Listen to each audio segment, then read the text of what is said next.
Di video sebelumnya kita diperlihatkan Kafka yang begitu senang karena mendapatkan promosi menjadi pasukan petugas umum. Dan hal yang paling menyenangkan lagi, Kafka akhirnya bisa berbicara dengan Mina, bahkan Mina belum lupa dengan janji Kafka. Namun Kafka tetap was-was ketika berhadapan dengan Hoshina, itu karena Kafka masih takut ketahuan bahwa dirinya merupakan Kaiju yang pernah bertarung dengannya. Lalu di akhir video kita diperlihatkan sosok Kaiju menunggangi Honju berupa naga, mengepung pangkalan pasukan pertahanan. Lantas seperti apakah kisah selanjutnya? Mari kita langsung gaskan saja. Har har har, rau, rau, rau, rau.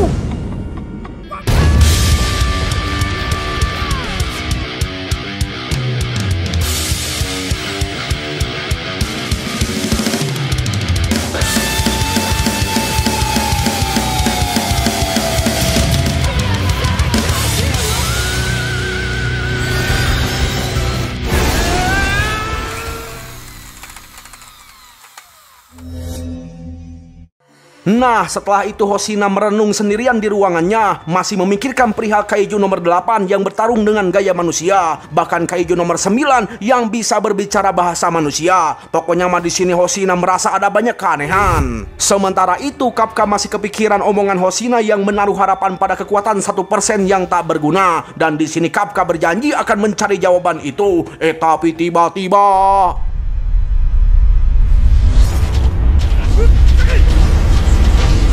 jelas Kafka dan semuanya terkejut karena pangkalan pertahanan ini sedang diserang pasukan Kaiju. Hoshina pun ikut terkejut karena menurut laporan monster yang menyerang bertingkat Honju semua. 6.2、6.5、Honju kelas.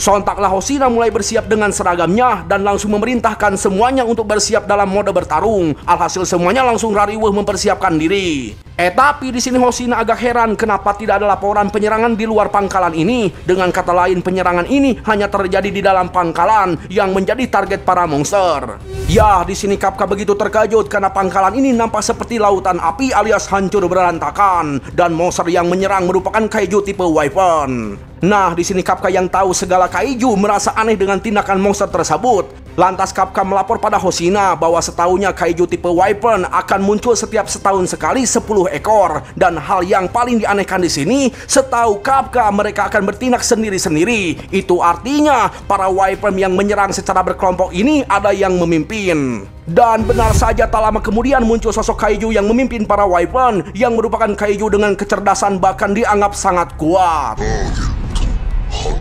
Nah, di sini Hoshina cukup terkejut, ternyata Kaiju ini juga bisa berbicara seperti Kaiju nomor 9. Lantas karena Kapten Mina tidak ada di sini, Hoshina siap untuk melawannya. Tapi tiba-tiba para peneliti melapor bahwa Kaiju merah tersebut memiliki tingkat kekuatan 8,3 berada di level Dai Kaiju. Jelas mereka semua terkejut dan tiba-tiba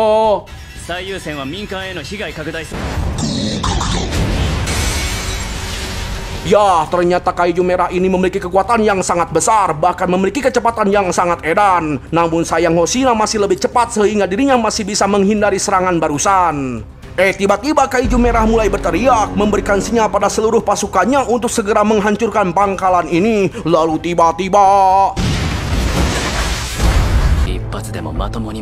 ya, untung saja Hoshina masih bisa menghindari serangan kejutan dari Kaiju merah. Sontaklah Hoshina saling beradu serangan dengan kecepatan yang sangat edan. Dan di sini Hoshina mengakui bahwa Kaiju merah ini lebih keras dari Kaiju nomor 8. Sementara itu di sisi lain para pasukan begitu kerepotan melawan Wyvern yang dimana serangan mereka tidak mempan terhadapnya. Sontaklah Kafka memberitahu bahwa kelemahan Wyvern ada di punggungnya. Dengan kata lain, menyerang dari depan tidak akan berguna. Alhasil kini para pasukan mulai mengincar punggung Wyvern, yang dimana kini kelompok dibagi menjadi dua bagian, yaitu bagian pengalihan dan bagian pengeksekusi dari belakang.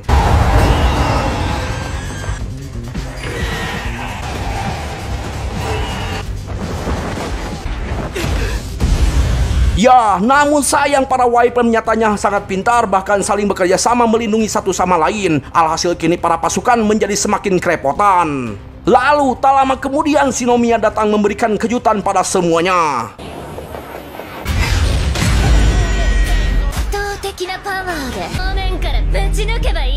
Ya, dengan sebuah senjata kampak, satu weapon langsung musnah. Ternyata sebelum ini terjadi, Shinomiya memang sudah dipersiapkan senjata khusus. Yang dimana Shinomiya sudah dianggap layak karena memiliki kekuatan tempur tingkat 3. Dan Shinomiya diharapkan akan menjadi kekuatan tempur ketiga setelah Hoshina.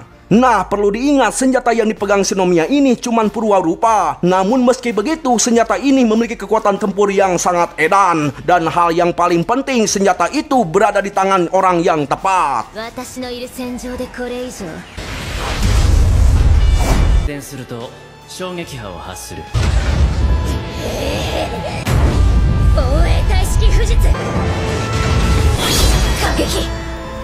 Oh, kecil-kecil ternyata sangat barbar ya teman-teman, hingga membuat Iharu dan Ichikawa terpelongo. Dan di sini Ichikawa mengakui bahwa Shinomiya memang sangat cocok dengan senjata yang sangat agresif. Namun sayang kelemahannya itu tidak bisa menyerang jarak jauh, contohnya weapon yang sedang terbang. Nah, disinilah kerjasama sangat diperlukan. Lantas Ichikawa menembakkan peluru pembeku hingga membuat weapon oleng dan terjatuh. Bukan hanya itu, Ichikawa terus menembak agar weapon tidak kembali terbang. Dan di saat itulah Shinomiya bertugas sebagai eksekutor.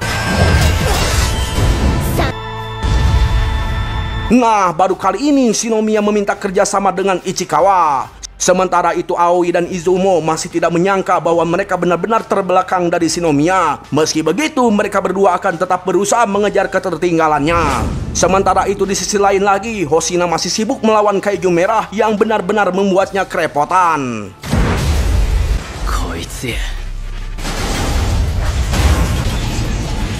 Ya, di sini Hoshina mengakui bahwa kaiju merah ini sangatlah kuat. Namun yang dianehkan di sini, si kaiju merah itu nampak seperti sedang menikmati pertarungan ini. Nah, di sini Hoshina berusaha memancing kaiju merah ke area tempat ujian. Lantas Hoshina meminta operator untuk membuka gerbang. Tapi gerbangnya malah dijebol. Waduh, percuma deh. Nah, di sini si kaiju merah mengakui bahwa Hoshina merupakan lawan yang lebih kuat dibandingkan para kaiju yang pernah ia lawan. Sontaklah si kaiju merah langsung menghantam Hoshina hingga terlempar. Tapi sungguh tidak disangka, lengan si kaiju merah langsung terpotong. Oh, ya, karena tempat ini jauh dari area para pasukan. Di sini Hoshina akan menunjukkan kekuatan tempur yang sesungguhnya sebesar 92%. Kaiju Toubatsu hajimeuka. Nah, lalu apa yang dilakukan Kapka saat ini? Ya, ketika ada Chiwi akan diserang weapon, jiwa kepahlawanan Kapka meronta-ronta, sehingga kini ia bisa menggunakan sebagian kekuatan kaiju di bagian kaki, sehingga dirinya bisa langsung gerecep menyelamatkan Chiwi.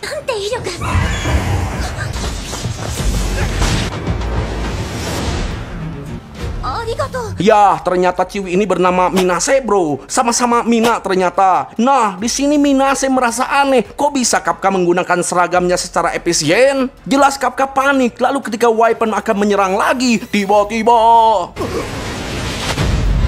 Ya, untungnya Shinomiya datang membantu. Jika tidak begitu, mungkin Kapka akan kembali berubah menjadi kaiju. Lantas Ichikawa kembali mengingatkan Kapka untuk jangan bertindak gegabah, alias jangan berubah wujud. Dan percayalah pada rekan-rekan. Nah, karena para weapon terlalu banyak, muncullah bala bantuan dari tim senior. Alhasil semuanya jadi semakin semangat dan bersiap di tugas masing-masing. Ya, di sini Kapka senang meski tidak ada kapten. Para pasukan berhasil mengatasi situasi darurat ini. Dan Kapka akan tetap berusaha membantu dengan cara apapun, misalnya menolong orang-orang yang terluka. Ya, di sini Kapka sangat kagum dengan para pasukan yang semakin hari semakin hebat. Sementara itu di sisi lain, Hoshina kini mulai serius melawan kaiju merah. Ya, di sini si kaiju merah menyadari bahwa Shinomiya mengincar bagian selah-selah tubuhnya. Lantas kaiju merah merapatkan selah tubuhnya, namun malah makin mudah terpotong. Dan setelah itu, Hoshina mengeluarkan teknik tebasan salib dan tebasan liar.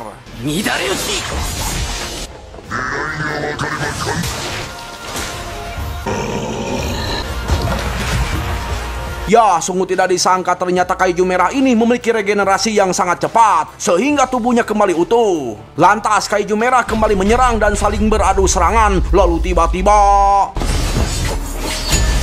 Ya, hanya dalam sekejap tangan si kaiju merah langsung tercecer beberapa bagian. Dan satu lagi, teknik keenam, yaitu tebasan okta.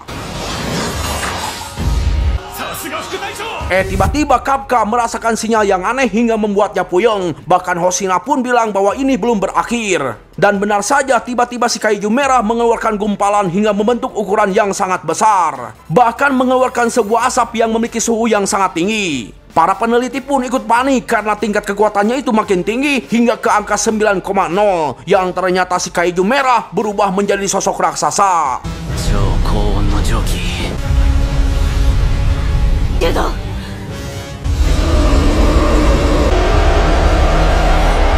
Ya, di sini Kapka benar-benar merasakan puyeng. Dengan kata lain, kaiju kali ini memiliki kekuatan yang terlalu kuat. Bahkan pihak operator pun mulai panik karena kaiju ukuran raksasa bukanlah tandingan Hoshina. Meski begitu, Hoshina tetap maju mengeluarkan semua teknik yang ia miliki. Sanshiki.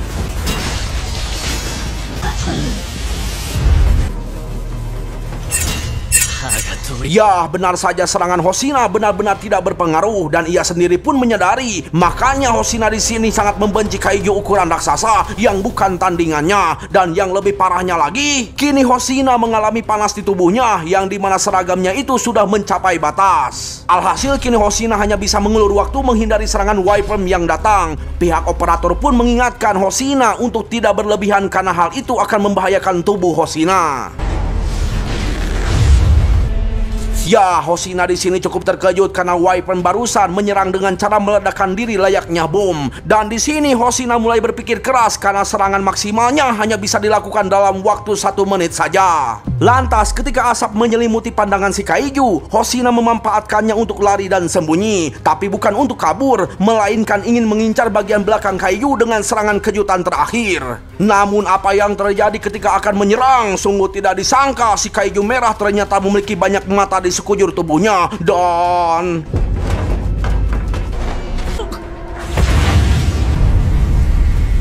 jelas semua orang benar-benar terkejut karena harapan untuk menang akan segera berakhir, yang dimana sang wakil kapten telah tumbang dan saat ini Mina masih belum datang. Di sini Hoshina termenung kembali teringat masa lalunya pada saat masih bocil, yang dimana sebenarnya Hoshina merupakan orang jenius menguasai teknik samurai dengan sempurna. Namun menurut sang ayah itu percuma karena zaman sudah berbeda. Lebih jelasnya ahli samurai takkan berguna ketika bertempur dengan kaiju. Maka dari itu sang ayah melarang Hoshina untuk bergabung ke dalam pasukan pertahanan. Ya, meski begitu Hoshina tetap tersenyum bilang pada semuanya bahwa dirinya masih baik-baik saja. Lantas Hoshina kembali bangkit. Namun di sini ia begitu bingung harus melakukan apa karena semua serangannya itu tidak berguna. Tapi apakah Hoshina harus mundur? Tentu tidaklah, bro, karena Hoshina di sini masih memiliki tugas yang harus ia selesaikan, yaitu mengulur waktu hingga Mina datang.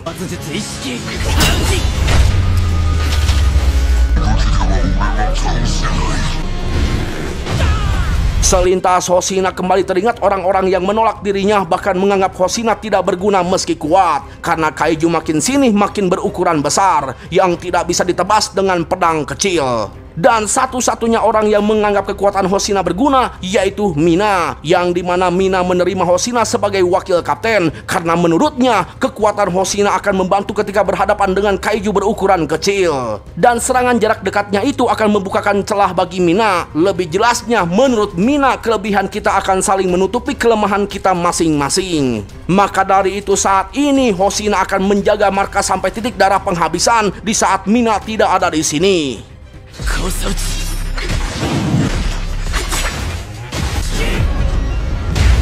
Ya, namun sayang saat ini Hoshina malah tertangkap diremas sekuat-kuatnya. Jelas Kapka yang melihatnya begitu panik ingin segera menyelamatkannya. Sementara Ichikawa berusaha mengingatkan Kapka untuk jangan lagi bertindak gegabah alias jangan berubah. Lalu ketika Kapka perlahan akan berubah, tiba-tiba suara Mina terdengar. Sontaklah Hoshina langsung tersenyum karena pertarungan ini telah dimenangkan olehnya dan boom.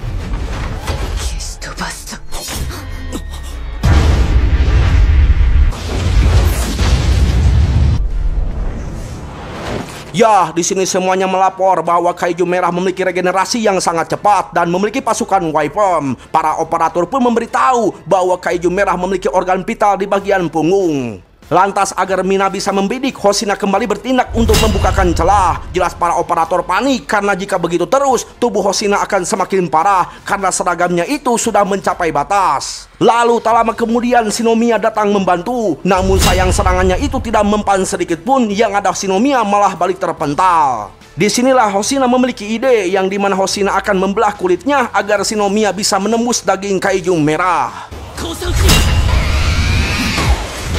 Ya, untungnya hal tersebut berhasil membuat kaki si kaiju merah melemah dan langsung berlutut. Tapi Shinomiya kini telah mencapai batas. Meski begitu, situasi kali ini sangat menguntungkan bagi Mina, yang dimana Mina berhasil melubangi punggung si kaiju hingga terlihat organ vitalnya. Lalu ketika akan melancarkan peluru terakhir, muncul Wiper mencoba mengganggu. Untungnya para pasukan ikut membantu melindungi Mina agar Mina bisa leluasa menembakkan peluru terakhir. Bahkan Hoshina pun tetap berjuang membukakan celah untuk Mina.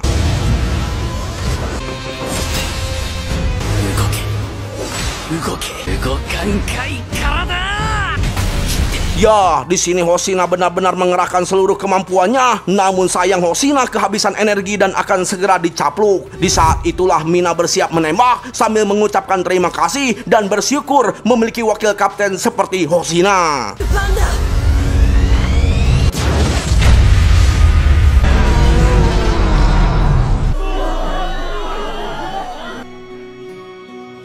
Ya, meski banyak yang terluka parah, semuanya sangat senang bisa berhasil memenangkan pertempuran ini dengan segala kemampuan yang mereka miliki. Dan di sini Hoshina begitu bangga dengan Shinomiya yang bisa diandalkan meski belum cukup kuat. Sementara Kapka begitu terharu melihat kemenangan ini dan dirinya benar-benar merasa bangga bisa bergabung dengan pasukan divisi 3 ini. Dan Kapka benar-benar sangat ingin seperti mereka yang berjuang sampai titik darah penghabisan. Lantas Ichikawa mengingatkan bahwa ini barulah permulaan, maka dari itu mari kita berjuang keras untuk ke depannya. Tapi tiba-tiba harimau putih menggeram karena merasakan sesuatu yang berbahaya. Dan benar saja, di atas sana terdapat sebuah gumpalan raksasa, yang dimana para Wiper bergabung ke dalamnya. Sontaklah operator melaporkan bahwa reaksi energi semakin meningkat. Lebih jelasnya, gumpalan tersebut merupakan sebuah bom peledak setara 20.000 ton TNT, sama dengan sebuah nuklir. Lantas Hoshina memerintahkan para pasukan untuk berhenti menembak karena jika begitu terus akan memicu ledakan. Namun meski begitu, semuanya itu sudah terlambat karena bom tersebut akan segera jatuh. Tiba-tiba si kaiju merah masih bisa berbicara dan mengatakan bahwa pertempuran kita adalah seri. Ya, karena tidak ada jalan lain, sontaklah Kapka langsung maju ke depan. Jelas semuanya yang melihatnya langsung terkejut menyuruh Kapka untuk kembali, karena Kapka yang maju takkan berguna. Sementara itu Ichikawa panik karena ia tahu Kapka akan menjadi berubah kaiju. Tapi di sini Hoshina begitu terheran kenapa Kapka yang memiliki kekuatan 1% bisa bergerak secepat itu. Dan ketika Kapka berubah wujud menjadi kaiju, jelas semuanya terheran. Ternyata Kapka merupakan kaiju nomor 8. Pihak operator pun melaporkan telah muncul kaiju dengan tingkat kekuatan di angka 9,8. Ya, di sini Hoshina terpelongok karena kecurigaannya selama ini telah terjawab. Dan di sini Hoshina tidak menyangka bisa mengabaikan kemungkinan yang ada di depan matanya selama ini. Sementara Kapka bergumam di dalam hati, meminta maaf pada semuanya, meminta maaf pada Shinomiya yang sudah menjaga rahasianya selama ini, meminta maaf pada Ichikawa karena tidak bisa menepati janjinya, meminta maaf pada Hoshina karena telah menaruh harapan pada kekuatan 1%, dan mungkin ini adalah jalan buntu untuk berada di samping Mina. Sontaklah Kapka mulai mengeluarkan energi yang sangat kuat, langsung meroket ke atas langit sambil mengatakan bahwa dirinya tidak bisa diam saja melihat semua orang yang sudah berjuang keras sampai titik darah penghabisan.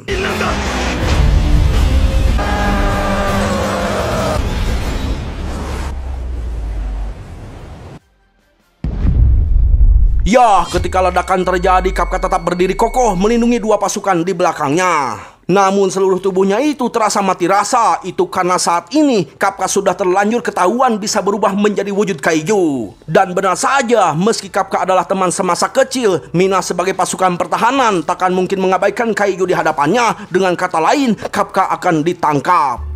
Kaiju 8号身柄を拘束する。